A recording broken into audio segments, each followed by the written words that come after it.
চাকমা ভাষার বিকাশে রাজ্য সরকার আন্তরিক বললেন রাজ্যের মন্ত্রী রতনলাল নাথ। আজ চাকমা ভাষার বিকাশ সহ সামগ্রিক বিষয় নিয়ে এক গুরুত্বপূর্ণ বৈঠক হয় শিক্ষা ভবনে। বৈঠকে উপস্থিত ছিলেন মন্ত্রী রতনলাল নাথ। চাকমা ভাষা উন্নতিকরণের লক্ষ্যে আহত এই বৈঠকে মন্ত্রীর সঙ্গে উপস্থিত ছিলেন বিধায়ক শম্ভুলাল চাকমা। বৈঠক সম্পর্কে সংবাদ মাধ্যমকে মন্ত্রী রতনলাল নাথ জানান, আজকে অ্যাডভাইজারি কমিটি সিদ্ধান্ত নিয়েছেন। মাননীয় মুখ্যমন্ত্রী এই ব্যাপারে পজিটিভ, ওনারা জানেন, এবং আমাদের অর্থমন্ত্রীও পজিটিভ।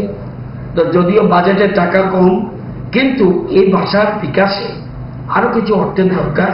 সরকার আমাদের পাশে রয়েছে, সরকার সাহায্য করবে, আমি নিজেও সেখানে আলাপ করব।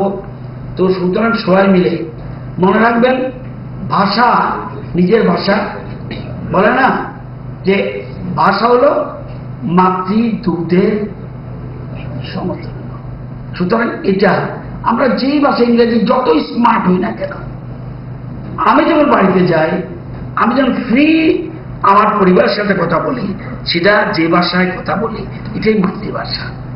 তো এই ভাষার জন্য আমাদের সরকার ভীষণ পজিটিভ। আগামী দিনে যাতে এই ভাষার বিকাশ হয়, আমি চাকমা ভাষার কথা বলবো না, ককবরক ভাষা বলুন বা অন্যান্য মারাঠি ল্যাঙ্গুয়েজ বলুন, মণিপুরি বলুন, বাংলা বলুন, আরো কিছু যদি থাকে, সবগুলি ভাষার বিকাশে সরকার আন্তরিক।